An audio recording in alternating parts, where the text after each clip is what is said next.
বস্তা ভর্তি আলু টেনে নিয়ে যাচ্ছে একাধিক ঘোড়া। আলুর বাম্পার ফলন হলেও কৃষকদের মুখে নেই হাসি। মাত্র ৮ টাকা কেজি দরে আলু বিক্রি করে কৃষকের মাথায় হাত। লাভ করা তো দূর, বরং ক্ষতির মুখে এখন আলু চাষিরা।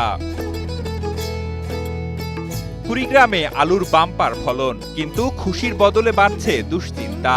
দরপতন আর হিমাগার সংকটে লাখ লাখ টাকা লোকসান গুনছেন চাষিরা। চলতি মৌসুমে জেলায় প্রায় ৮,০০০ হেক্টর জমিতে আলু চাষ হয়েছে। উৎপাদন ছাড়িয়েছে ১,৮৬,০০০ মেট্রিক টন, কিন্তু সংরক্ষণের জন্য রয়েছে মাত্র ৭০,০০০ মেট্রিক টন ধারণ ক্ষমতার হিমাগার। ফলে বাধ্য হয়ে অনেক কৃষক বাড়ি বা টিন শেডে আলু সংরক্ষণ করছেন। এবারে স্টোরে লোড হওয়ার পরও হাজার হাজার বস্তা এখন আমাদের টিন শেডে এরকম শেড বাড়ি পড়ে আছে। এখন আলুর দাম কম হওয়ার কারণে স্টোর জায়গা দেয় না, এখন আলুর দামও কম, এই জন্য আলুর কৃষক এবার মনে করো বাঁচবে না, যেরকম যদি সরকারি পদক্ষেপ কিছু না দেয়। বাজারে আলুর দাম নেমে এসেছে কেজি প্রতি ৮ থেকে ৯ টাকায়। উৎপাদন খরচও উঠছে না, ফলে দিশেহারা কৃষক। গত বছরের লোকসান পুষিয়ে নিতে ঋণ করে বেশি জমিতে চাষ করেছিলেন অনেকেই, কিন্তু এবারও একই চিত্র, লোকসানের মুখে পড়েছেন তারা। গত সিজনে আমি ১৭ একর জমিতে আলু চাষ করছি, চাষ করে আমার প্রায় ৩০ লক্ষ টাকা লস।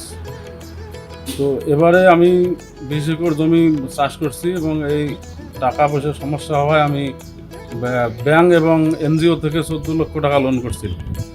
এখন এবারও তো আলুর বাজার নিম্নমুখী। কৃষকদের দাবি, সরকার ভর্তুকি দিয়ে আলু কিনে নিলে বা রপ্তানির সুযোগ বাড়ালে কিছুটা স্বস্তি মিলতে পারে।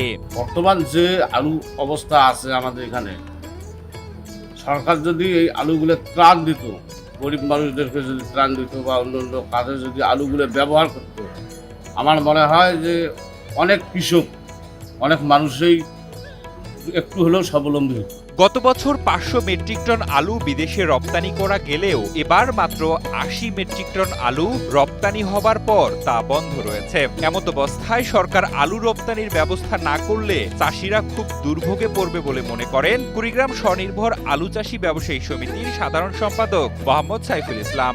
গত বছর কুড়িগ্রাম জেলার থেকে প্রায় আলু রপ্তানি হয়েছিল 450 থেকে 500 মেট্রিক টন, কিন্তু এবারে মাত্র ৭৫-৮০ মেট্রিক টন আলু বিদেশে রপ্তানি হয়েছে। এবারে এমনিতে আলুর উৎপাদন বেশি, এমন তো অবস্থায় যদি সরকার আলুটাকে বিদেশে রপ্তানি না করে তাহলে কৃষকের খুব দুরবস্থা হবে।